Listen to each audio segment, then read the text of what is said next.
Hello guys, welcome back to my new video. Te menta kanyo trik ka new age event la kalapoi. Te menta ngine pen kumno ki van kitier te klam do penslam shu tung ngine pen.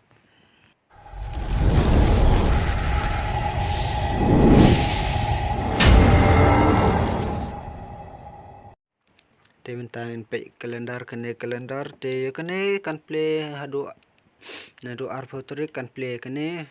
ngin yo ne ding kanang bon kaban sa play ru te bad ya kane pad kan play shibit kum tosh paujesh paustang ai namar kane tho hangne saw kunta khalai minit ko mut sa saw kunta khalai minit kadang ne te tamang ta kan supply kane ngin yo nang ne yak to ka bundles ni do bar ya monster bat mentang in ya pen ya ka Lok Royal jong ka Winterland kane teng hap spin kum spin ya ka Money Heist te bat tang ba kane ka khamsuk ban ya ka Money Heist namar hangne bon kitiar ban kimdan ra kitu ki tiar kai kitu ki token upgrade breu ne kitu ki bon bam dan hangne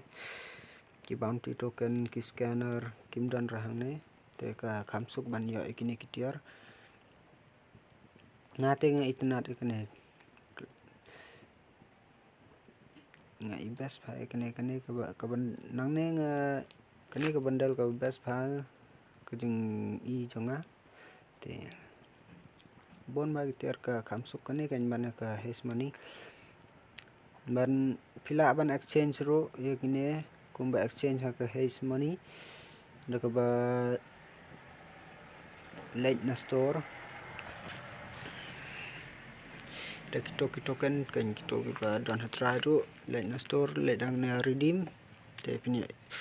crystal ice flake te punya yang ne kane sofa sapo token kane ru sapo dan lipo kini ki bundles bro lipo token crystal ice flake nang ne pila ban exchange ki le da pim yo ek nang to na spin bad la da pidon ki token pila ban exchange kat ka ba pi ibang la ne kat ka dap token te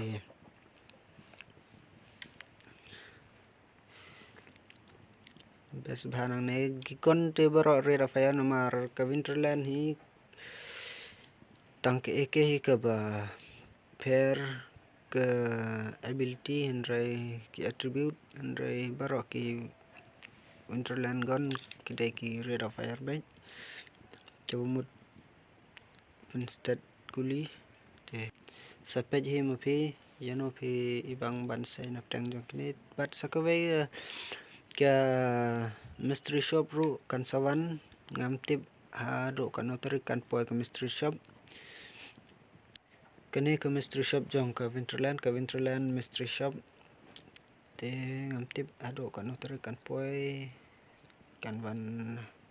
hauni na tharai bespa te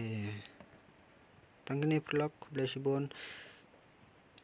so like but subscribe ya kane ka channel. See you next video. Tata, bye bye.